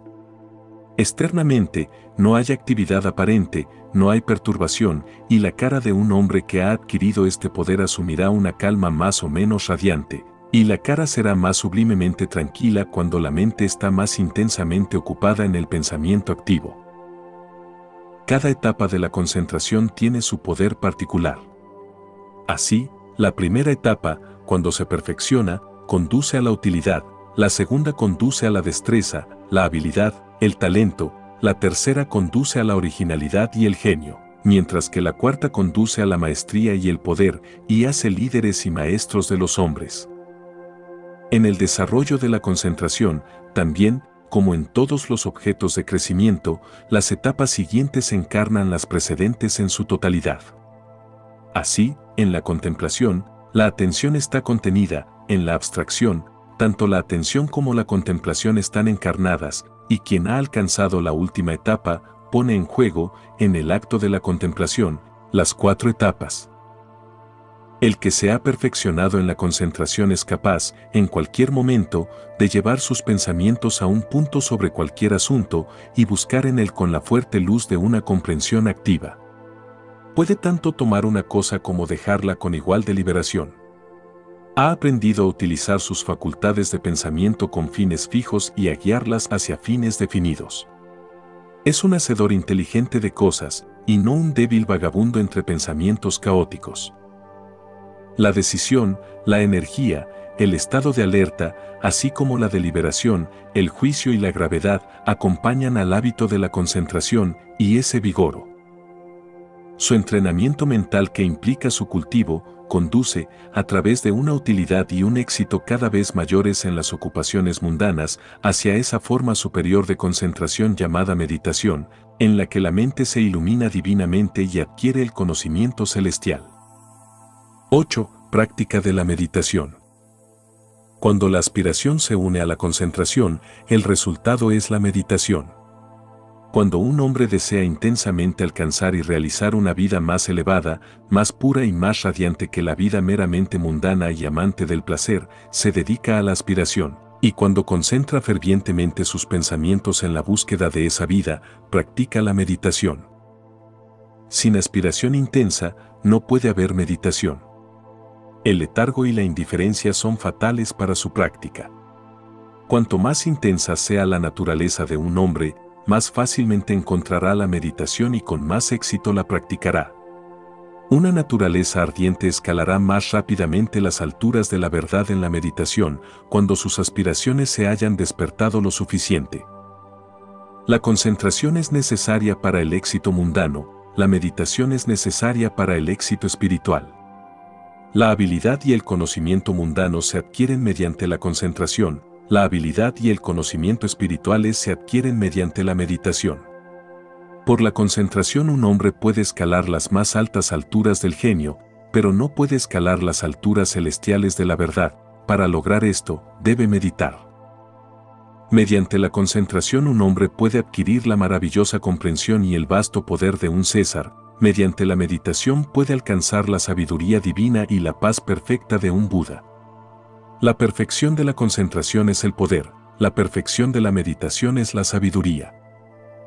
Por la concentración, los hombres adquieren habilidad en la realización de las cosas de la vida, en la ciencia, el arte, el comercio, etc., pero por la meditación, adquieren habilidad en la vida misma, en la vida correcta, la iluminación, la sabiduría, etc. Los santos, los sabios, los salvadores, los hombres sabios y los maestros divinos son los productos acabados de la meditación sagrada. Las 4 etapas de la concentración se ponen en juego en la meditación, la diferencia entre los dos poderes es de dirección y no de naturaleza. La meditación es, por tanto, concentración espiritual, la focalización de la mente en su búsqueda del conocimiento divino, la vida divina, la intensa permanencia en el pensamiento de la verdad.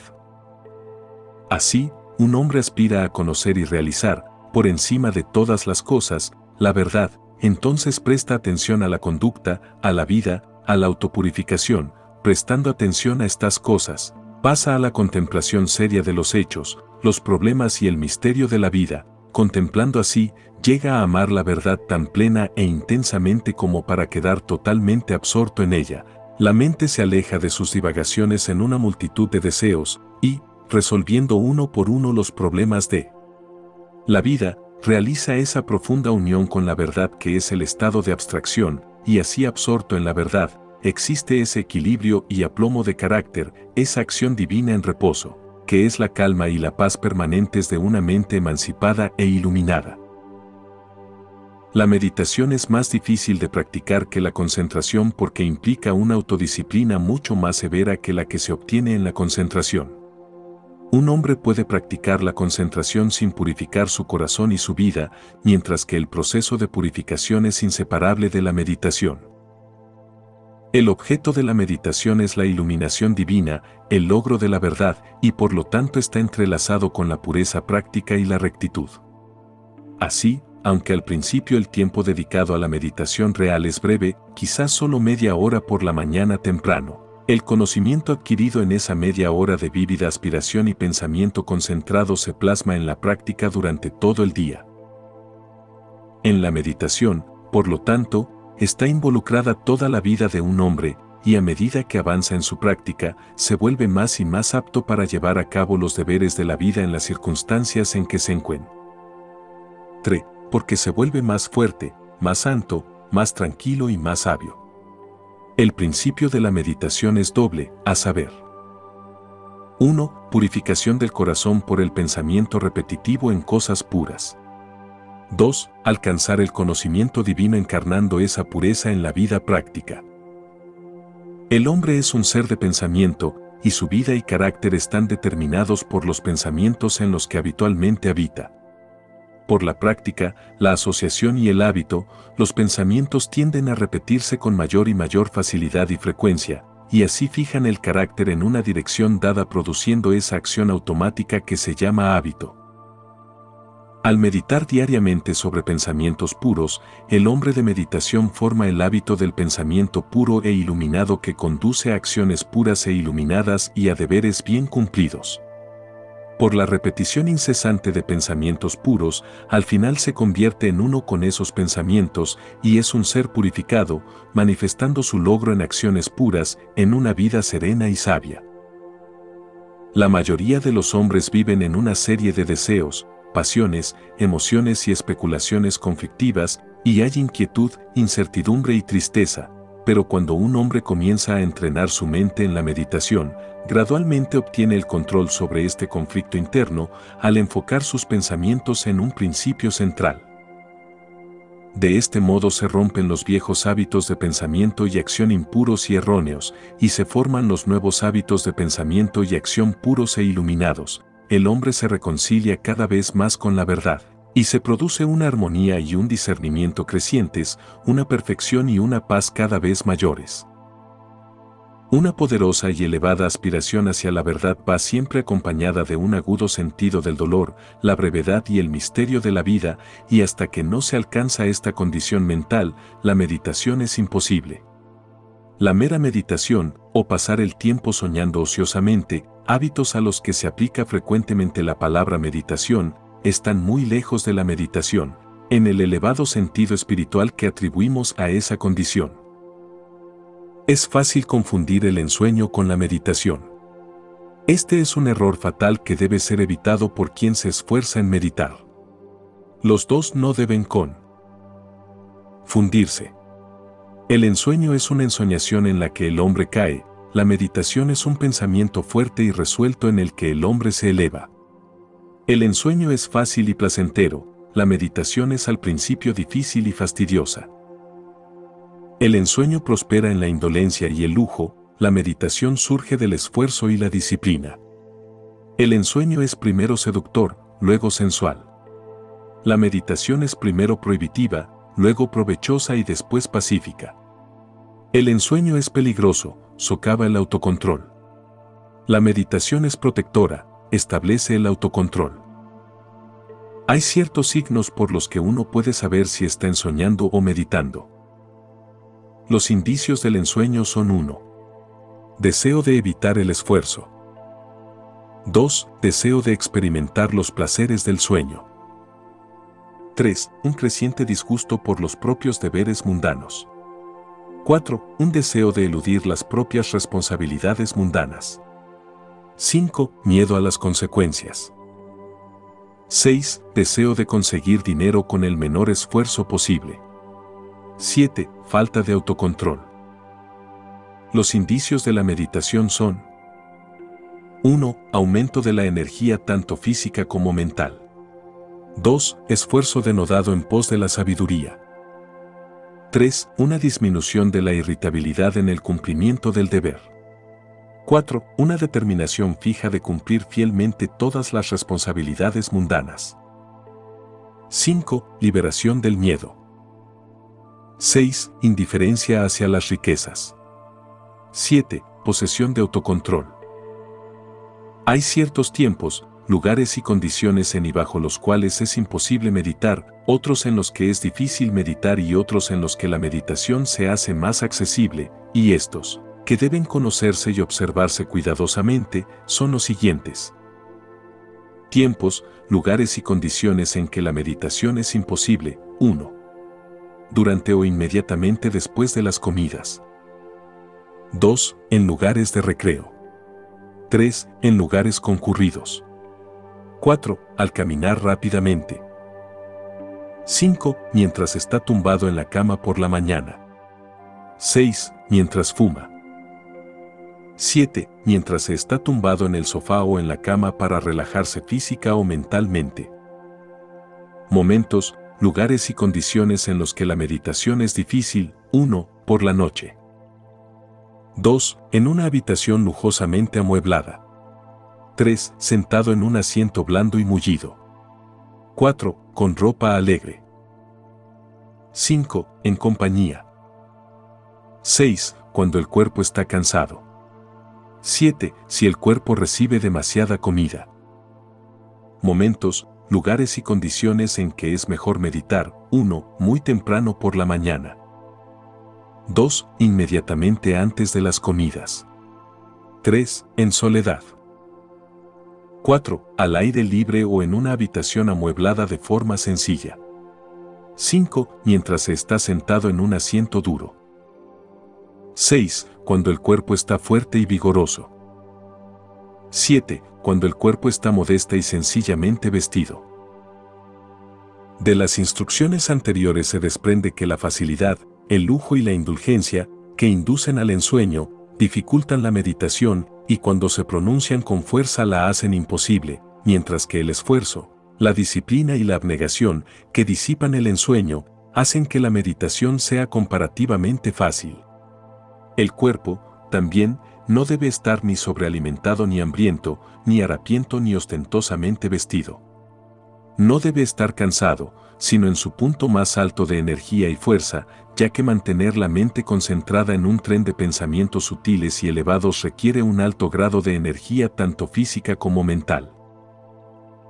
A menudo, la aspiración puede despertarse mejor y la mente renovarse en la meditación mediante la repetición mental de un precepto elevado, una frase hermosa o un verso de poesía. De hecho, la mente que está preparada para la meditación adoptará instintivamente esta práctica. La mera repetición mecánica carece de valor e incluso es un obstáculo. Las palabras repetidas deben ser tan aplicables a la propia condición que se las medite con amor y con devoción concentrada. De esta manera, la aspiración y la concentración se combinan armoniosamente para producir, sin esfuerzo indebido, el estado de meditación. Todas las condiciones arriba mencionadas son de la mayor importancia en las primeras etapas de la meditación, y deben ser cuidadosamente anotadas y debidamente observadas por todos los que se esfuerzan por adquirir la práctica y aquellos que siguen fielmente las instrucciones y que se esfuerzan y perseveran, no dejarán de recoger, a su debido tiempo, la cosecha de pureza, sabiduría, bienaventuranza y paz, y segaramente comerán de los dulces frutos de la santa meditación. 9. El poder del propósito. La dispersión es debilidad, la concentración es poder. La destrucción es un proceso de dispersión, la preservación es un proceso de unión. Las cosas son útiles y los pensamientos son poderosos en la medida en que sus partes están fuerte e inteligentemente concentradas. El propósito es un pensamiento altamente concentrado. Todas las energías mentales se dirigen a la consecución de un objeto y los obstáculos que se interponen entre el pensador y el objeto son, uno tras otro, derribados y superados. El propósito es la piedra angular del templo del logro. Une y mantiene unido en un todo completo lo que de otro modo ya sería disperso e inútil. Los caprichos vacíos, las fantasías efímeras, los deseos vagos y las resoluciones poco entusiastas no tienen cabida en el propósito. En la determinación sostenida de lograr hay un poder invencible que se traga todas las consideraciones inferiores y marcha directo a la victoria. Todos los hombres de éxito son hombres de propósito. Se aferran a una idea, a un proyecto, a un plan, y no lo abandonan, lo acarician, lo meditan, lo cuidan y lo desarrollan, y cuando se ven asaltados por las dificultades, se niegan a rendirse. De hecho, la intensidad del propósito aumenta con la creciente magnitud de los obstáculos encontrados. Los hombres que han forjado los destinos de la humanidad han sido hombres poderosos de propósito. Como el romano que traza su camino, han seguido una senda bien definida, y se han negado a desviarse incluso cuando la tortura y la muerte se enfrentaban a ellos. Los grandes líderes de la raza son los creadores de caminos mentales, y la humanidad sigue los senderos intelectuales y espirituales que ellos han labrado y batido. Grande es el poder del propósito. Para saber cuán grande, que un hombre lo estudia en las vidas de aquellos cuya influencia ha moldeado los fines de las naciones y dirigido los destinos del mundo. En un Alejandro, un César o un Napoleón, vemos el poder del propósito cuando se dirige por canales mundanos y personales. En un Confucio, un Buda o un Cristo, percibimos su poder más vasto cuando su curso sigue caminos celestiales e impersonales. El propósito va con la inteligencia. Hay propósitos menores y mayores según los grados de inteligencia. Una gran mente siempre tendrá un gran propósito. Una inteligencia débil carecerá de propósito. Una mente a la deriva argumenta una medida de subdesarrollo. ¿Qué puede resistirse a un propósito inquebrantable? ¿Qué puede oponerse a él o desviarlo? La materia inerte cede ante una fuerza viva y las circunstancias sucumben ante el poder del propósito. En verdad, el hombre de propósito ilícito, al lograr sus fines, se destruirá a sí mismo, pero el hombre de propósito bueno y lícito no puede fracasar.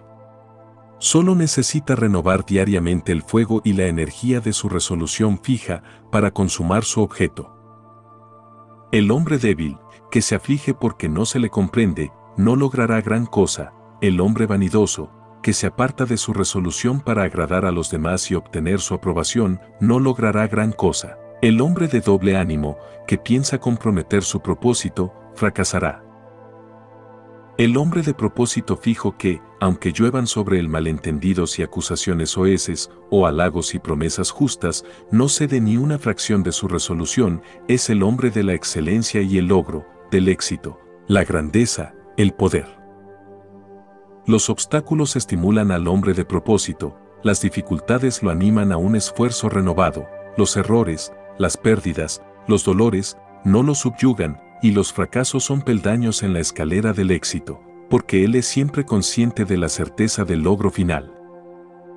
Todas las cosas ceden al fin a la energía silenciosa, irresistible y conquistadora del propósito.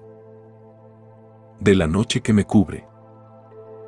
Negra como la fosa de polo a polo, agradezco a los dioses que sean por mi alma inconquistable.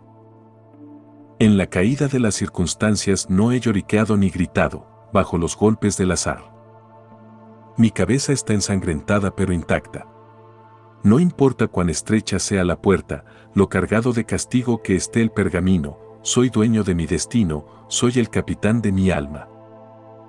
10. La alegría de la realización. La alegría es siempre el acompañamiento de una tarea cumplida con éxito. Una empresa terminada o un trabajo realizado siempre traen descanso y satisfacción. Cuando un hombre ha cumplido con su deber, está alegre y feliz, dice Emerson, y no importa lo insignificante que pueda parecer la tarea, el hacerla fielmente y con toda la energía del alma siempre resulta en alegría y paz mental. De todos los hombres miserables, el que rehuye es el más miserable. Creyendo encontrar facilidad y felicidad en evitar los deberes difíciles y las tareas necesarias que requieren el gasto de trabajo y esfuerzo, su mente está siempre inquieta y perturbada, se carga con un sentimiento interno de vergüenza y pierde la hombría y el respeto de sí mismo.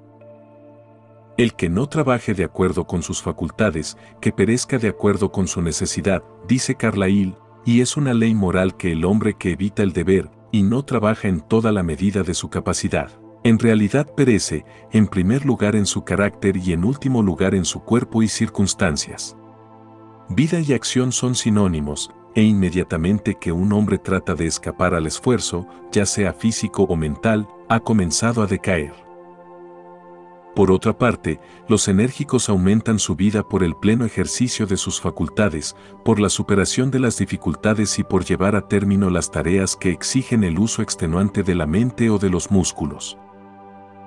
Qué feliz se siente un niño cuando domina por fin una lección escolar que le ha costado tanto trabajo.